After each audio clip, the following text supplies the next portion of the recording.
আজকে বড়মশাইকে বাজারে পাঠিয়েছিলাম আর বলেছিলাম তোমার পছন্দ মতো মাছ কিনে নিয়ে এসো। তো ভাবতেই পারিনি যে হঠাৎ করে এত ছোট মাছ আজকে বাড়িতে নিয়ে আসবে।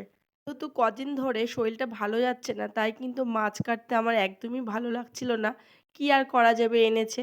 তো মাছগুলোকে আমি কেটে নিয়েছিলাম আর আজকে এই মাছটাকে করব কিন্তু বেগুন দিয়ে, আলু দিয়ে, আদা জিরে দিয়ে। আর ছোট মাছটাকে বলতে পুঁটি মাছ যেটা ছিল সেটাকে করব পেঁয়াজ দিয়ে, আলু দিয়ে, বেগুন দিয়ে চচ্চড়ি। তো যাই হোক, দেখো মাছটা রান্নাও হয়ে গেছে। আর কি বলো তো, কদিন ধরে শরীরটা ভালো না যাওয়ার কারণে কিন্তু মানে আমার কিছুই খেতেও ভালো লাগছে না, কাজ করতেও ভালো লাগছে না। আর বরের কিন্তু আজকের থেকে দেখলাম আবার ঠান্ডা লেগেছে, গলাটাও ব্যথা। কি জানি একজনের হলে এটা ভাইরাস পরিবারের সবারই হচ্ছে। ছেলেদেরও একে একে হয়ে গেছে, আমার হয়েছে তারপরে ওর। আর এখানে বাটাবুটি করতে তো ভীষণই অসুবিধা।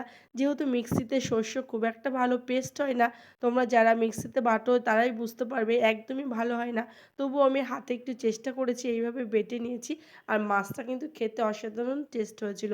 তোমরা অনেকেই কমেন্ট করেছো ছোট মাছ খেতে ভালো লাগে। হ্যাঁ, জানি ভালো লাগে, কিন্তু খুব কষ্ট রান্না করতে আমার কাছে, বিশেষ করে যেহেতু শরীর খারাপ। তো আজকে বৃহস্পতিবার, এই কারণে কিন্তু আমি বেশি কিছু রান্না করিনি। শুধু ২ রকম মাছই করেছিলাম, বাটা মাছ, আলু দিয়ে বেগুন দিয়ে আর পুঁটি মাছের চচ্চড়ি। তারপরে নিজের জন্য একটু দুধ গরম করে নিলাম, সন্দেশ দিয়ে রুটি